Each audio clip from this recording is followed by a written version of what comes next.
नमस्कार। NCERT class 12th chemistry chapter 12 aldehyde ketone और carboxylic acid. इससे पहले हम 3 क्लासेस पढ़ चुके हैं।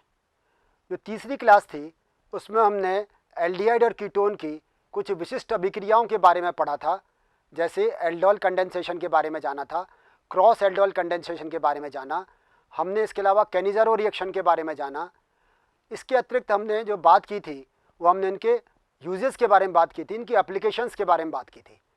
फिर हमने कार्बोक्सिलिक अम्ल के बारे में सीखा था कि कार्बोक्सिलिक अम्ल क्या होते हैं, कार्बोक्सिलिक समूह क्या है, उसके हमने स्ट्रक्चर के बारे में जाना, संरचना के बारे में जाना। फिर हमने इसके नॉमेनक्लेचर सीखा कि कार्बोक्सिलिक अम्ल के में सफिक्स के रूप में IUPAC में ओइक अम्ल लगाते हैं।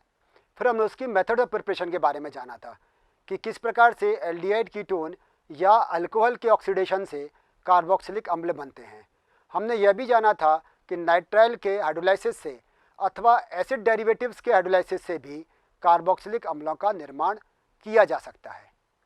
इस वाली क्लास में हम ये जानेंगे कि कार्बोक्सिलिक अम्ल की रिएक्शंस क्या हैं, वे किस प्रकार की रिएक्शन दिखाते हैं, उनकी एसिडिटी किस प्रकार से वो शो करते हैं, अम्लता कैसे दिखाते हैं, कौन कौन से ऐसे समूह हैं जिनके लगने से कार्बोक्सिलिक अम्ल की अम्लता में वृद्धि हो जाती है, और ऐसे कौन से समूह हैं जिनके जुड़ने से कार्बोक्सिलिक अम्ल की अम्लता में कमी आ जाती है। हम यह भी सीखेंगे इसके अलावा कि कार्बोक्सिलिक अम्ल कौन कौन सी महत्वपूर्ण रिएक्शंस दिखाते हैं। हम डीकार्बोक्सिलेशन के बारे में भी बात करेंगे, हम एस्टरिफिकेशन के बारे में बात करेंगे, और एस्टरिफिकेशन के हम मैकेनिज्म भी सीखेंगे कि जब कभी कार्बोक्सिलिक अम्ल अल्कोहल से रिएक्शन करते हैं और एस्टर बनाते हैं तो वो उसकी क्रियाविधि क्या है, पहले क्या इसके बारे में सोचा जाता था और अब वास्तव में क्रियाविधि इसकी क्या है, वह भी हमें सीखनी है। हम यह भी जानेंगे कि कार्बोक्सिलिक अम्ल किन किन चीज़ों में इनका उपयोग होता है।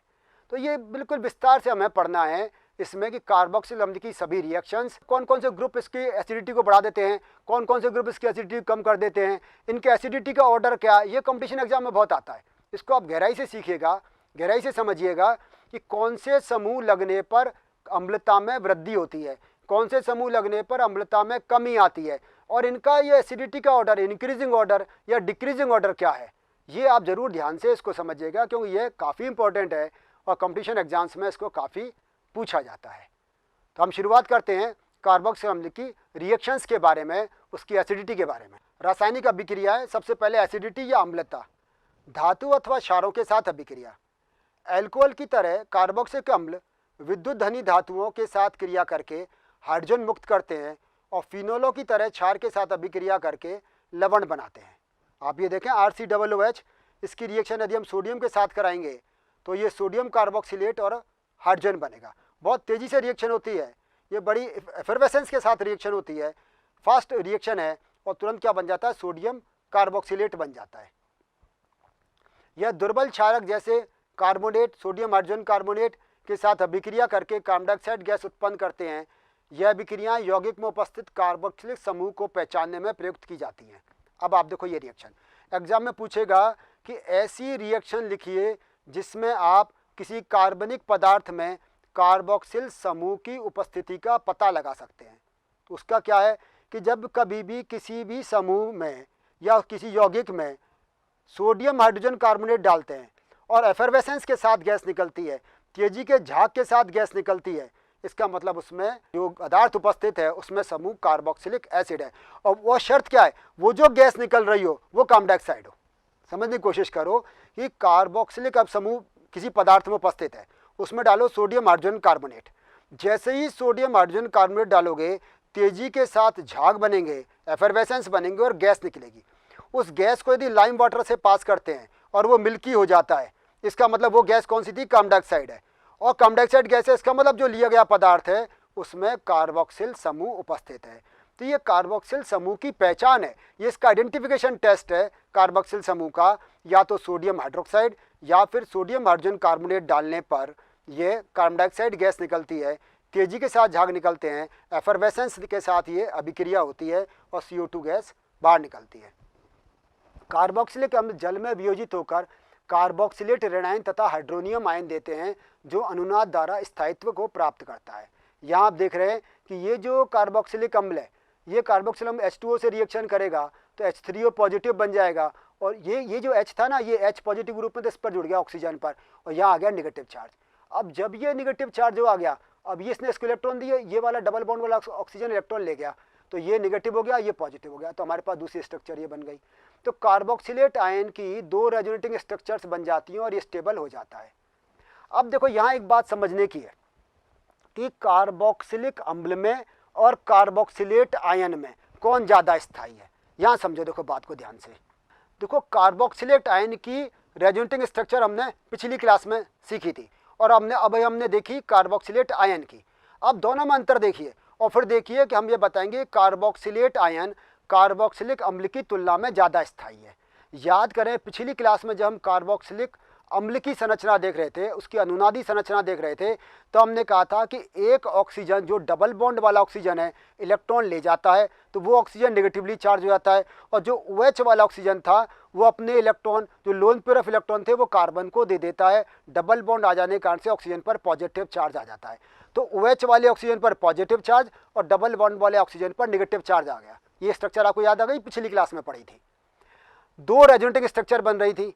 यहाँ भी कार्बोक्सिलेट आयन में 2 रेजोनेटिंग स्ट्रक्चर्स बन रही हैं, लेकिन कार्बोक्सिलेट आयन अधिक स्थायी है बजाय कार्बोक्सिलिक अम्ल की। क्यों? क्योंकि वहाँ पर कार्बोक्सिलिक अम्ल में ऑक्सीजन पर पॉजिटिव चार्ज आ रहा है, और जब कभी भी किसी निगेटिवली एटम पर यदि पॉजिटिव चार्ज आता है तो कम स्थायी होता है। और यहाँ हम देखें कार्बोक्सिलेट आयन की जब संरचना पढ़ रहे हैं तो यहाँ ऑक्सीजन पर कहीं भी पॉजिटिव चार्ज नहीं है। पहले एक ऑक्सीजन पर नेगेटिव चार्ज है, फिर दूसरे ऑक्सीजन पर नेगेटिव चार्ज है, तो H आसानी से निकल जाएगा और कार्बोक्सिलेट आयन बन जाएगा। और कार्बोक्सिलेट आयन चूंकि कार्बोक्सिलिक अम्ल की तुलना में अधिक स्थायी है, इसी कारण से, या उसकी रेजोनेटिंग स्ट्रक्चर ज़्यादा स्थायी हैं, इसी कारण से कार्बोक्सिलिक अम्ल आसानी से प्रोटॉन का डोनेशन कर देता है और कार्बोक्सिलेट आयन में कन्वर्ट हो जाता है। एक और बात यहाँ सीखो, देखो गहराई से, कि कार्बोक्सिलिक अम्ल में एक तो है C डबल बॉन्ड O और एक है OH ग्रुप। बहुत ध्यान से बात समझना मैं क्या कहना चाह रहा हूँ। एक है C double bond O group और एक है OH ग्रुप। सीधे सीधे हम कहें, एक है कार्बोनाइल ग्रुप और एक है OH मतलब हाइड्रोक्सिल ग्रुप। अब इसको हम अलग अलग बात करते हैं, जो आपने पहली चैप्टर में पढ़ा था। OH ग्रुप के अल्कोहल के बारे में हमने ये पढ़ा था कि ये वीक एसिड्स होते हैं। याद करो, हमने कहा था ये वीक एसिड्स होते हैं, इनमें हाइड्रोजन निकालने के लिए या इनके प्रोटॉन के डोनेशन के लिए हमें बहुत स्ट्रॉन्ग बेस की ज़रूरत पड़ती है, तब जाकर ये प्रोटॉन का डोनेशन कर देते हैं, और ये क्या बनाते हैं, ये एल्कोक्साइड आयन बना लेते हैं। याद आ गया? यानी कि होते क्या हैं, अल्कोहल वीक एसिड होते हैं, राइट। जब हम एल्डिहाइड कीटोन का इसी चैप्टर में पहली क्लास में बात पढ़ रहे थे, तो हमने कहा था एल्डिहाइड और कीटोन न्यूक्लियोफिलिक एडिशन रिएक्शन दिखाते हैं। 2 अलग अलग बातें याद आ गई, एक पहले चैप्टर की अल्कोहल वाले की, और दूसरे अभी इसी चैप्टर की पहली क्लास में हमने कहा था कि कार्बोनाइल ग्रुप होते हैं वो न्यूक्लियोफिलिक एडिशन रिएक्शन दिखाते हैं। दोनों बात याद आ गई। अब यहाँ ध्यान से सुनो, यहाँ क्या है, कार्बोक्सिलिक अम्ल में कार्बोनाइल ग्रुप भी और OH ग्रुप है। तो OH ग्रुप के कारण इस कार्बोनाइल ग्रुप की रिएक्टिविटी कम हो जाती है। बात ध्यान से सुने, OH ग्रुप या हाइड्रोक्सिल ग्रुप के कारण कार्बोनाइल ग्रुप की रिएक्टिविटी कम हो जाएगी, यानी कि न्यूक्लियोफिलिक एडिशन रिएक्शन दिखाने की टेंडेंसी खत्म हो जाती है। लेकिन कार्बोनाइल ग्रुप के कारण इस OH की प्रोटॉन देने की टेंडेंसी बढ़ जाती है। जो अल्कोहल में ये प्रोटॉन उतनी आसानी से नहीं दे पा रहा था, वो अब ये ज़्यादा आसानी से प्रोटॉन देता है, क्योंकि इस कार्बोनाइल ग्रुप ने इस OH की हाइड्रोजन देने की या प्रोटॉन देने की टेंडेंसी को बढ़ा दिया। क्योंकि इस ऑक्सीजन ने इलेक्ट्रॉन को ले लिए, ऑक्सीजन इलेक्ट्रॉन ले लिए तो कार्बन में इलेक्ट्रॉन कम हो गए, इलेक्ट्रॉन कम हो गए तो कहाँ से लेगा, ऑक्सीजन से, और ऑक्सीजन कहाँ लेगा, उसके पास वाले हाइड्रोजन से, और आसानी से ये प्रोटॉन को निकाल देगा। तो जिस कारण से इसकी एसिडिटी इंक्रीज हो जाएगी, इसकी अम्लता अल्कोहल की तुलना में बढ़ जाती है। तो हम सीधा सीधा शब्दों में बात करें कि हाइड्रोक्सिल ग्रुप की उपस्थिति के कारण कार्बोनाइल ग्रुप की रिएक्टिविटी कम हो जाती है, लेकिन कार्बोनाइल ग्रुप की उपस्थिति कारण से हाइड्रोक्सिल ग्रुप की एसिडिटी या उसकी रिएक्टिविटी इंक्रीज हो जाती है। तो इस बात को हमें ध्यान रखना है, क्योंकि इसमें दोनों ग्रुप उपस्थित है। कुल मिला के ये कार्बोक्सिलिक अम्ल ग्रुप करा रहा है, इस कारण से ये अल्कोहलों की तुलना में ये स्ट्रॉन्ग एसिड होते हैं, ये आसानी से इलेक्ट्रॉन दे देते हैं। अल्कोहल क्यों नहीं दे पा रहा था, क्योंकि इसमें कोई इलेक्ट्रॉन विड्रॉइंग ग्रुप नहीं था। यहाँ C डबल बॉन्ड O में ऑक्सीजन इलेक्ट्रॉन विड्रॉइंग है, इस कारण से इसमें OH से H बहुत आसानी से निकल जाएगा, और ये एसिडिटी दिखाएगा। और जो हमने बात की कि कार्बोक्सिलेट आयन कार्बोक्सिलिक अम्ल की तुलना में अधिक स्थायी होंगे, क्योंकि इसमें जो रेजोनेटिंग स्ट्रक्चर बन रही है उसमें ऑक्सीजन पर पॉजिटिव चार्ज नहीं है। तो ये दोनों बातें आपको ध्यान में रखकर फिर आगे की रिएक्शंस को पढ़ना है। तो यहाँ देखिए इस रिएक्शन में कार्बोक्सिलिक अम्ल वाटर से रिएक्शन करके हाइड्रोनियम आयन बना रहा है, और हाइड्रोनियम आयन बनने के बाद कार्बोक्सिलेट आयन बन रहा है, और कार्बोक्सिलेट आयन में पहले एक ऑक्सीजन फिर दूसरा ऑक्सीजन नेगेटिवली चार्ज हो रहा है। इस कारण से क्योंकि ऑक्सीजन पर नेगेटिव चार्ज है, किसी प्रकार का कोई पॉजिटिव चार्ज नहीं है, और कार्बोक्सिलेट आयन रेजोनेंस के कारण से स्टेबल हो जाते हैं। कार्बोक्सिलिक अम्लों की अम्लता पर प्रतिस्थापियों का प्रभाव, कि जो सब्स्टिट्यूएंट है उनका क्या इफेक्ट होता है। जो इलेक्ट्रॉन विड्रॉइंग ग्रुप है, इलेक्ट्रॉन को खींचने वाले ग्रुप हैं, उनके कारण से तो इसकी एसिडिटी इंक्रीज हो जाएगी। जो इलेक्ट्रॉन को अपनी ओर आकर्षित करेंगे उसके कारण से तो इलेक्ट्रॉन की एसिडिटी इंक्रीज हो जाती है। और जो इलेक्ट्रॉन डोनेटिंग ग्रुप है, जो इलेक्ट्रॉन को देते हैं, इलेक्ट्रॉन दाता समूह है, उसके कारण से इनकी एसिडिटी कम हो जाती है। यहाँ देखें इलेक्ट्रॉन विड्रॉइंग ग्रुप, इलेक्ट्रॉन अपनयन वाले, इलेक्ट्रॉन को खींचने वाले। जब इलेक्ट्रॉन खींचेंगे तो क्या हुआ, जैसे जैसे इलेक्ट्रॉन खींचने वाला ग्रुप होगा तो कार्बन से वो इलेक्ट्रॉन खींचेगा, कार्बन किससे लेगा, ऑक्सीजन से, और ऑक्सीजन किससे लेगा, हाइड्रोजन से, तो वो तुरंत हाइड्रोजन को प्रोटॉन के रूप में निकाल देगा। तो यदि इलेक्ट्रॉन विड्रॉइंग ग्रुप लगे हुए हैं तो प्रोटॉन यानी कि हाइड्रोजन बहुत आसानी से प्रोटॉन के रूप में निकल जाएगा, और जितनी आसानी से निकलेगा उतनी एसिड की स्ट्रेंथ बढ़ जाएगी। दूसरी तरफ देखें इलेक्ट्रॉन डोनेटिंग ग्रुप, जो इलेक्ट्रॉन देने वाले ग्रुप हैं वो क्या करेंगे, कार्बन को इलेक्ट्रॉन देंगे। जब कार्बन को इलेक्ट्रॉन देंगे, जो हाइड्रोजन प्रेजेंट था ऑक्सीजन के पास में, वो प्रोटॉन के रूप में उतनी आसानी से नहीं निकलेगा। तो जो इलेक्ट्रॉन देने वाले ग्रुप हैं वो एसिडिटी को कम कर देते हैं, जो इलेक्ट्रॉन खींचने वाले ग्रुप हैं वो एसिडिटी को बढ़ा देते हैं। समूहों का प्रभाव अम्लता के बढ़ते क्रम में, अब आप ये देखें कि फिनाइल ग्रुप से ज़्यादा आई लगा हुआ हो, Br उससे अधिक Cl, F, Cn, NO2 और CF3। तो जैसे जैसे ये समूह लगते जाएंगे वैसे वैसे इलेक्ट्रॉन को ये आसानी से खींचते चले जाएंगे। ये इलेक्ट्रॉन विड्रॉइंग ग्रुप है, तो ऐसे जैसे जैसे समूह लगेंगे वैसे वैसे उसकी एसिडिटी इंक्रीज होती चली जाएगी। अब आपसे सवाल ये आता है, वो पूछेगा एसिटिक एसिड, फ्लोरोएसिटिक एसिड, डाईफ्लोरोएसिटिक एसिड और ट्राईफ्लोरोएसिटिक एसिड में सबसे ज़्यादा एसिडिक कौन है? तो आप कहोगे ट्राईफ्लोरोएसिटिक एसिड, यानी कि CF3COOH सबसे ज़्यादा एसिडिक प्रॉपर्टी का होगा। क्यों? क्योंकि इसमें इलेक्ट्रॉन विड्रॉइंग ग्रुप 3-3 फ्लोरीन जुड़े हुए हैं। डाईफ्लोरोएसिटिक एसिड 2 फ्लोरीन है, मोनोफ्लोरोएसिटिक एसिड में एक फ्लोरीन है, और एसिटिक एसिड में जो CH3 ग्रुप है वो तो इलेक्ट्रॉन डोनेटिंग ग्रुप है, प्लस आई इफेक्ट रखता है। तो इस कारण से जैसे जैसे -I प्रभाव वाला, -M प्रभाव वाला ग्रुप जुड़ा हुआ होगा तो वो एसिडिटी को इंक्रीज कर देगा, यदि +I प्रभाव वाला ग्रुप जुड़ा हुआ है तो एसिडिटी को डिक्रीज कर देगा। तो आप यहाँ देखें एसिडिटी का ऑर्डर घटते क्रम में CF3COOH सबसे ज़्यादा एसिडिक है, उससे कम ट्राईक्लोरोएसिटिक एसिड CCl3COOH, फिर CHCl2 एक क्लोरीन कम हो गया, उससे कम एसिडिक NO2CH2COOH, फिर CnCH2COOH, एक फ्लोरीन रह गया मोनोफ्लोरोएसिटिक एसिड, मोनोक्लोरोएसिटिक एसिड, मोनोब्रोमोएसिटिक एसिड, अब आ गया फॉर्मिक एसिड। फिर इसके बाद में देखो Cl अब दूर चला गया है ना, फिर इसके बाद बेंजोइक एसिड, उसके बाद ये CCH5CH2COOH, एसिटिक एसिड और प्रोपेनिक एसिड, और जैसे जैसे ये इलेक्ट्रॉन देने वाले ग्रुप बढ़ते चले जाएंगे एसिडिटी इसकी डिक्रीज होती चली जाएगी। एरोमेटिक कार्बोक्सिलिक अम्ल में फेनिल समूह पर इलेक्ट्रॉन विड्रॉइंग ग्रुप होने के कारण से इसकी एसिडिटी इंक्रीज हो जाती है। यदि इसमें इलेक्ट्रॉन डोनेटिंग ग्रुप जुड़ा हुआ हो तो एसिडिटी डिक्रीज हो जाती है। ये जो बेंजीन है जिसमें COOH ग्रुप लगा हुआ है, यदि इसमें इलेक्ट्रॉन डोनेटिंग ग्रुप जुड़े हैं तो एसिडिटी डिक्रीज हो जाएगी, इलेक्ट्रॉन विड्रॉइंग ग्रुप जुड़े हैं तो एसिडिटी इंक्रीज हो जाएगी। अब कुछ रिएक्शंस की बात करते हैं। COH के रिएक्शंस क्या हैं? जैसे एनहाइड्राइड का बनना, यदि कार्बोक्सिलिक अम्ल के 2 मॉलिक्यूल लो और उसको P2O5, आप P2O5 को समझो, जहाँ कहीं आपको P2O5 लिखा दिखाई दे, कंसनट्रेट H2SO4 दिखाई दे, इसका मतलब ये क्या है? डिहाइड्रेटिंग एजेंट है। ये वाटर मॉलिक्यूल को एब्जॉर्ब करते हैं, वाटर मॉलिक्यूल को बाहर निकालते हैं। तो ये इथेनोइक अम्ल में आपके दिखाई दे रहा है, ये इथेनोइक अम्ल के 2 मॉलिक्यूल हम लेके चले हैं। अब ये 2 मॉलिक्यूल में से क्या करेगा? एक वाटर मॉलिक्यूल निकल जाएगा, और एक वाटर मॉलिक्यूल निकल के क्या बन जाएगा? एनहाइड्राइड। जब किसी में से भी एक वाटर मॉलिक्यूल निकल जाता है तो हम कहते हैं एनहाइड्राइड का बन गया। तो ये जो एसिटिक एनहाइड्राइड बन जाएगा कब? जब हम इसको P2O5 के प्रेजेंस में गर्म करेंगे।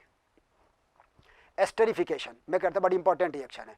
जब कभी भी कार्बोक्सिलिक अम्ल की रिएक्शन अल्कोहल से कराते हैं अम्ल की उपस्थिति में, तो क्या बनते हैं, एस्टर बनते हैं। इसका हम क्लास में प्रैक्टिकल भी खूब कराते हैं। कार्बोक्सिलिक अम्ल और इसका एल्कोहल बनाए, एस्टर बन जाता है। कार्बोक्सिलिक अम्ल में इरिटेटिंग स्मेल होती है, एल्कोहल की अपनी के स्पेसिफिक स्मेल है। जब इसको हम 1-2 बूंद H2SO4 के डालकर और गर्म करते हैं, गर्म करने के बाद फिर आप देखो उसमें फ्रूटी स्मेल आ जाती है। आप स्मेल से पहचानोगे। शुरू में हमने क्या लिया, कार्बोक्सिलिक अम्ल, यानी मानो एसिटिक अम्ल लिया, इरिटेटिंग स्मेल है इसकी, है ना, एक स्पेशल ऑर्डर है। एल्कोहल का भी अपना एक ऑर्डर है, दोनों को अलग अलग लो, दोनों को मिला लो, उसमें 1-2 बूंद H2SO4 डालो, गर्म करो। गर्म करने के बाद फिर इसको देखो, इसमें फ्रूटी स्मेल आ जाएगी, फलों जैसी गंध आ जाती है। इसका मतलब इसमें एस्टर का निर्माण हो चुका है। तो कार्बोक्सिलिक अम्ल और एल्कोहल मिलकर एस्टर बनाते हैं। एस्टरीकरण की क्रियाविधि, ये आप देखो बहुत ध्यान से समझो, क्योंकि ये एग्जाम में पूछते हैं और इसके बारे में पहले क्या भ्रांति थी और अब क्या है। देखो, क्या पहले ऐसे माना जाता था, चूंकि कार्बोक्सिलिक अम्ल के बारे में कहते हैं क्योंकि वो प्रोटॉन देता है, तो कार्बोक्सिलिक अम्ल जब कभी भी एल्कोहल से रिएक्शन करता है तो पहले ऐसा कहते थे कि इससे तो प्रोटॉन निकलता है, एल्कोहल से OH निकलता है और H2O निकल जाता है और एस्टर बन जाता है। लेकिन बाद में जब इसकी मैकेनिज्म देखी और हमने आइसोटोपिक ऑक्सीजन लेके चले, तब ये ज्ञात हुआ कि इस कार्बोक्सिलिक अम्ल में से तो OH समूह निकलता है और ये जो एल्कोहल है इसमें से H निकलता है और तब जाके एस्टर बनते हैं। तो ये किससे पता चला? अभी तक हम पढ़ रहे थे कार्बोक्सिलिक अम्ल में O और H का जब बॉन्ड टूटता है, इस वाली रिएक्शन हम पढ़ रहे हैं कार्बोक्सिलिक अम्ल में जब C और O का बॉन्ड टूट रहा है। तो ये जो C और बॉन्ड O है ना, ये टूटेगा। अब ये रिएक्शन कैसे होगी? ये ऑक्सीजन इलेक्ट्रॉन निगेटिव ज़्यादा है, इलेक्ट्रॉन नेगेटिव होने के कारण से इलेक्ट्रॉन ले जाएगा, ये ऑक्सीजन कैसे हो जाएगा, निगेटिव। ये कार्बन कैसे हो जाएगा, पॉजिटिव।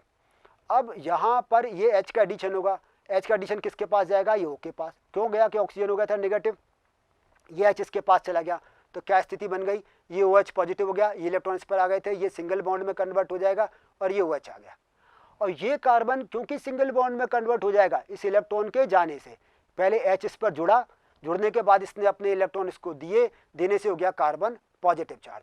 अब ये ROH पे यहाँ पर क्या है, लोन पेयर ऑफ इलेक्ट्रॉन, ये अपने इलेक्ट्रॉन किसको देगा, कार्बन को, ये इलेक्ट्रॉन किसको देगा, ऑक्सीजन को। ऑक्सीजन पर जो पॉजिटिव चार्ज आया वो हो गया खत्म, तो यहाँ पर तो OH आ गया, ये कार्बन, ये वाला OH है, ये वाला OH आ गया। इस ऑक्सीजन ने चूंकि इलेक्ट्रॉन दिए थे इसलिए ऑक्सीजन पर पॉजिटिव चार्ज आ गया, ये R और ये H। खूब अच्छी तरह समझ में आ गया। यहाँ पर क्या हुआ है कि पहले इस O पर H जुड़ा, O पर पॉजिटिव चार्ज, इस कार्बन पर यहाँ पर इलेक्ट्रॉन कमी आ गई, ये ऑक्सीजन ने इलेक्ट्रॉन कार्बन को दिए, यहाँ पर इलेक्ट्रॉन यहाँ गए और इस ऑक्सीजन पर पॉजिटिव चार्ज आ गया। अब आप ये जानते हो ऑक्सीजन पर पॉजिटिव चार्ज स्टेबल नहीं होता, तुरंत इससे ये हाइड्रोजन लेगा, हाइड्रोजन से इलेक्ट्रॉन लेगा और H पॉजिटिव के रूप में निकाल लेगा। तो ये जो H पॉजिटिव यहाँ काम आया था वो यहाँ पर निकल गया। अब ध्यान से देखो आप, H पॉजिटिव कहाँ से निकला, एल्कोहल से। ये एल्कोहल का H था, ये एल्कोहल का H यहाँ आ गया और ये H पॉजिटिव निकला। पहले क्या माना जाता था कि कार्बोक्सिलिक अम्ल से H निकलता है, वास्तव में H पॉजिटिव किससे निकल रहा है, ये एल्कोहल से निकल रहा है। अब ये स्थिति आ गई, यहाँ पर जो ऊपर पॉजिटिव चार्ज था वो खत्म हो गया, ये OH और ये भी OH। अब यहाँ पर क्या हुआ कि ये जो इलेक्ट्रॉन है इसको देगा, ये इलेक्ट्रॉन किसको दिए, इसने इसको दिए, यहाँ पर ये OR आ गया और ये इस पर आ गया पॉजिटिव चार्ज, ये H वापस निकल गया और एस्टर में कन्वर्ट हो गया। तो यहाँ समझने की जरूरत ये OH किससे निकला, ये जो OH है ये कहाँ से निकला, ये OH था कार्बोक्सिलिक अम्ल वाला, तो कार्बोक्सिलिक अम्ल का OH निकला, एल्कोहल से H निकला और इससे बन गया ये एस्टर।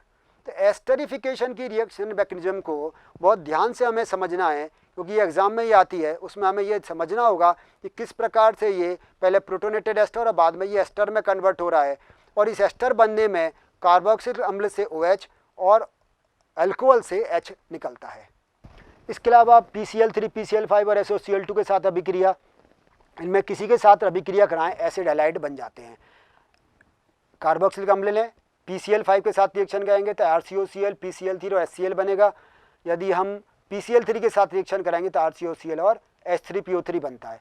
यदि SOCl2 थाइनिल क्लोराइड के साथ रिएक्शन कराते हैं तो RCOCl, SO2 और HCl बन जाता है। कार्बोक्सिलिक अम्ल अमोनिया के साथ अभिक्रिया, जब कभी भी कार्बोक्सिलिक अम्ल की अमोनिया के साथ अभिक्रिया कराएंगे तो क्या बनेगा, अमाइड बनेगा। जैसे मानो एसिटिक अम्ल है, इसकी NH3 के साथ रिएक्शन कराओ, पहले क्या बन जाएगा, अमोनियम एसीटेट, उसके बाद वाटर निकल जाएगा तो क्या बन जाएगा, एस्टामाइड। ये एसिड का डेरिवेटिव है। इस तरह से बेंजोइक एसिड लो, बेंजोइक एसिड रिएक्शन कराओ तो अमोनियम बेंजोएट, उससे फिर बाद में बेंजामाइड बन जाता है। थैलिक एसिड, इसकी अमोनिया के साथ रिएक्शन कराएं, उसके बाद क्या हुआ, ये बन गया अमोनियम थैलेट। अमोनियम थैलेट के बाद में ये थैलेमाइड, और थैलेमाइड से फिर बाद में ये अमोनिया निकल जाने से थैलीमाइड बन जाता है। तो कहने का मतलब ये कि अमोनिया के साथ इनकी रिएक्शन हो जाती है, पहले अमोनियम सॉल्ट बनता है और बाद में ये अमाइड में कन्वर्ट हो जाते हैं।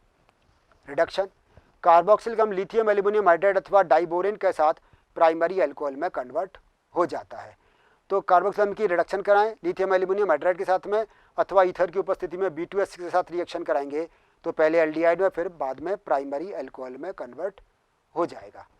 डीकार्बोक्सिलेशन, COO ग्रुप निकल जाए, CO2 कार्बन डाइऑक्साइड का निकलना, तो ये किस में कन्वर्ट हो जाएगा, एल्केन में कन्वर्ट हो जाएगा और साथ में सोडियम कार्बोनेट बन जाता है। आपको याद हो तो आपने ये रिएक्शन क्लास 11th में पढ़ी होगी जब एल्केन पढ़ा था। ये रिएक्शन क्यों इंपॉर्टेंट है, क्योंकि इसमें एक कार्बन एटम कम हो जाता है, ये डिसेंडिंग रिएक्शन के रूप में काम आती है। इसको हम सोडा लाइम प्रोसेस भी कहते हैं, लाइम सोडा प्रोसेस भी कहते हैं। सोडा लाइम मतलब NaOH सोडा और लाइम मतलब CaO, इसको हम 3:1 के रूप में लेते हैं। और जब कभी भी इसको हम कार्बोक्सिलिक अम्ल के सोडियम अथवा पोटेशियम साल्ट के साथ रिएक्शन कराते हैं तो क्या बन जाता है, ये एल्केन में कन्वर्ट हो जाता है और इसमें एक कार्बन एटम हमेशा कम होता है। इसका मतलब ये हुआ यदि हम यहाँ पर CH3COONA लेके चलेंगे तो मीथेन बनेगा। तो कम से कम हमें इसमें क्या लेके चलना पड़ेगा, 2 कार्बन एटम वाला हमें लेके चलना पड़ेगा सोडियम सॉल्ट, तो उससे मीथेन का निर्माण हो जाएगा। एक कार्बन एटम इसमें कम हो जाता है। कार्बोक्सिलिक अम्लों के क्षार धातु लवणों के जलीय विलयन का विद्युत गठन से विकार्बोक्सिलीकरण हो जाता है और हाइड्रोकार्बन निर्मित होते हैं, जिसमें कार्बन परमाणुओं की संख्या अम्ल एल्किल समूह में उपस्थित कार्बन परमाणुओं की संख्या से दुगनी हो जाती है और इस प्रक्रिया को कोलबेज इलेक्ट्रोलाइटिक प्रोसेस कहते हैं। यह भी आपने क्लास 11th में पढ़ा था। इसमें हम क्या करते हैं, कार्बोक्सिलिक अम्ल के सोडियम अथवा पोटेशियम लवण लेते हैं, उनका हम क्या कराते हैं, इलेक्ट्रोलाइसिस कराते हैं। इलेक्ट्रोलाइसिस कराने पर इनमें पहले फ्री रेडिकल, पहले नेगेटिव आयन का फॉर्मेशन होता है, फिर फ्री रेडिकल बनते हैं और फ्री रेडिकल जब आपस में जुड़ते हैं तो इनमें क्या बन जाता है, ये इनमें एल्केन का फॉर्मेशन हो जाता है और एल्केन का फॉर्मेशन होता है तो इसमें CO2 बाहर निकलती है। तो इसी प्रक्रिया को भी हम क्या कहते हैं, डीकार्बोक्सिलेशन कहते हैं। हेलोजिनेशन, ऐसे कार्बोक्सिलिक अम्ल जिसमें अल्फा हाइड्रोजन एटम प्रेजेंट होता है, लाल फास्फोरस की अल्प मात्रा की उपस्थिति में क्लोरीन अथवा ब्रोमीन के साथ अभिक्रिया कर अल्फा हेलो कार्बोक्सिलिक अम्ल देते हैं और इस प्रकार की अभिक्रिया को हेल-वोलार-जेलिंस्की रिएक्शन कहते हैं। तो यहाँ देखें RCH2COOH, जब इसकी रिएक्शन हेलोजन और रेड फास्फोरस से कराएंगे तो अल्फा कार्बन एटम पर एक हाइड्रोजन हट जाता है और उसकी जगह हेलोजन ग्रुप जुड़ जाता है। इसको हम हेल-वोलार-जेलिंस्की रिएक्शन कहते हैं। ये इसका मैकेनिज्म आपकी आगे की क्लासेज में आएगा कि किस प्रकार से पहले यहाँ पर COOH में से H हटकर COO Br CO Br समूह जुड़ेगा या COCl समूह जुड़ेगा, फिर किस प्रकार से अल्फा हाइड्रोजन एटम पर एडिशन होता है, ये डिटेल मैकेनिज्म आपको अगली क्लासेज में दे रखी है। वलय प्रतिस्थापन, एरोमेटिक कार्बोक्सिलिक अम्ल इलेक्ट्रॉन रागी प्रतिस्थापन अभिक्रियाएं प्रदर्शित करते हैं जिसमें कार्बोक्सिल समूह एक निष्क्रिय तथा मेटा निर्देशकारी के रूप में काम करता है। ये जो COOH समूह है इसमें जैसे बेंजोइक एसिड है, अब इसमें हम कंसनट्रेट HNO3 और कंसनट्रेट H2SO4 जोड़ें, यानी कि हम नाइट्रेशन कराएं, तो नाइट्रेशन कराने पर आने वाला समूह कहाँ जुड़ेगा, मेटा पोजीशन पर जुड़ता है। क्यों जुड़ता है, क्योंकि यहाँ पर COOH समूह एक मेटा डायरेक्टिंग ग्रुप है, कार्बोक्सिल समूह एक मेटा डायरेक्टिंग ग्रुप है। मेटा डायरेक्टिंग ग्रुप क्यों है, क्योंकि ये एक -I और -M इफेक्ट दिखाता है। -I और -M इफेक्ट दिखाने के कारण से ये क्या होगा, मेटा नाइट्रो बेंजोइक अम्ल में कन्वर्ट हो जाएगा। इसी प्रकार से जब इसका हेलोजिनेशन कराएंगे तभी मेटा ब्रोमो बेंजोइक अम्ल बनता है। यह अभिक्रिया एल्युमिनियम क्लोराइड ले लो, कोई भी लुईस एसिड ले लो, FeBr3 ले लो, इसकी प्रेजेंस में कराते हैं। कार्बोक्सिलिक अम्लों के उपयोग, मेथोनिक अम्ल रबर, वस्त्र, रंगाई, चमड़ा, इलेक्ट्रोप्लेटिंग उद्योगों में काम आता है। इथोनिक अम्ल का उपयोग विलायक के रूप में करते हैं और खाद्य पदार्थ में सिरके के रूप में इसका उपयोग किया जाता है। हेक्सेन डाइओइक अम्ल का उपयोग नाइलॉन 6 के निर्माण में होता है। बेंजोइक अम्ल की एस्टरों का उपयोग सुगंध द्रव्यों के रूप में होता है। सोडियम बेंजोएट का उपयोग एक फूड प्रिजर्वेटिव के रूप में काम में लेते हैं और हायर फैटी एसिड्स का उपयोग, जैसा कि पहले हमने बात की थी, साबुन और डिटर्जेंट को बनाने में किया जाता है। तो इस वाली क्लास में हमने क्या सीखा, हमने इस वाली क्लास में सीखा कार्बोक्सिलिक अम्ल की रिएक्शंस के बारे में, उनकी अभिक्रियाओं के बारे में। सबसे पहले बात की हमने उसकी एसिडिटी के बारे में, अम्लता।